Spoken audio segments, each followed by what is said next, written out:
It's a kind of high fantasy Ocean's 11. Hit the book again. Hit the book. Naughty book. Hello world, hello Andrew. So one of the things that I really like doing with this vlog is talking about things that I love.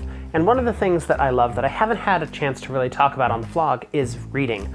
I love books, and so today I'm going to talk about one of my favorite books, but I'm not going to be doing a book review per se. I'm just going to be telling you why I think you'll like this book, and if any of these things apply to you, I really recommend you give this book a read.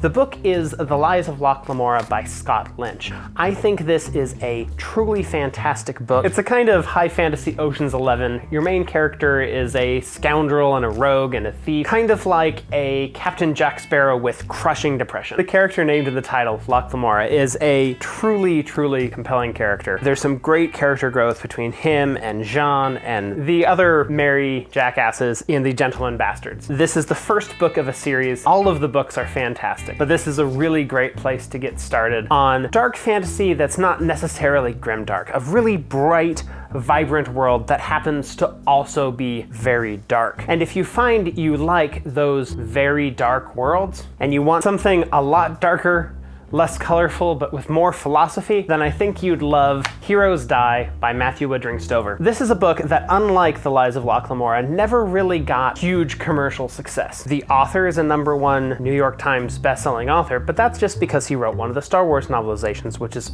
also a really fantastic book. This book is a sci-fi fantasy book that actually managed to be both sci-fi and fantasy. Your main character lives in a middle distance future dystopia, but is able to transport himself to this fantasy world as a ruthless assassin where he kills people for the entertainment of those back on Earth. It's not a happy book, but it's a really fantastic read, and I think its sequel, Blade of Taishal, is even better. All the books in this series are fantastic, and I also really recommend that you give them a try. Andrew, I look forward to seeing your video on Thursday. I'll see you then.